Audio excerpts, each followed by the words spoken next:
ఇప్పుడు no cost cough syrup తో 60 రూపాయల విలువ గల ఇన్హేలర్ పూర్తిగా ఉచితం. దెబ్బకి దగ్గు జలుబు మాయం. సిఐతో రెచ్చగొట్టేలా మాట్లాడటం వల్లే స్టేషన్ లో వాగ్వాదం జరిగిందన్నారు పేర్ని నాని. పార్టీ నేత సుబ్బన్నను గంటల తరబడి స్టేషన్ లో కూర్చోబెట్టడంపైనే తాను ప్రశ్నించానన్నారు. పేర్ని నాని తీరు పోలీసులను అవమానించేలా ఉందని చట్టపరంగా చర్యలు తీసుకుంటామన్నారు హోంమంత్రి అనిత. ఎప్పుడైతే చిటికన్ మేయర్ గారి భర్తని చిటికన్ నాగేశ్వరరావు అనే ఆయన్ని తమాషాలు చేయబాకని విలేకరుల సమక్షంలో మా అందరి సమక్షంలో ఇతను తోలనాడాడు కాబట్టి నేను తిరగబట్టం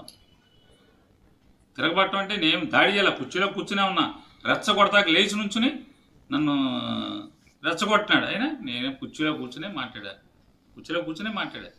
ఇది నేను అంటావా ఎట్లా అంటావని మాట్లాడాను. నన్నేం ఉరేయలేమన్నాడు. నువ్వు సుబ్బన్ ఉరేస్తావేంటి, నువ్వు సుబ్బన్ ఉరేయలేవని చెప్పాను. అతను ఐ పిచ్చిలో మాట్లాడాడు, నేను ఐ పిచ్చిలో మాట్లాడాను. మేము ప్రజా జీవితంలో 25 ఏళ్ళ నుంచి ఉన్నాం. ఎస్పీ గారు చట్టం తెలిసిన వాడిని, విచక్షణ తెలిసిన వాడిని. నేనేం నేరం చేయలే, నాకేం తప్పుడు వ్యాపారాలు లేవు. నేను బ్యాడ్ క్యారెక్టర్ కాదు, నేనేం కూనీలు చేయను, మటలు చేయను, రౌడీజం చేయను. అవమానిస్తే తిరగబడతాను. సుబ్బన్ని విడిచిపెట్టమని అడగలేదు, నేను తీసుకెళ్తానని అడగలేదు. ఇది అసత్యం.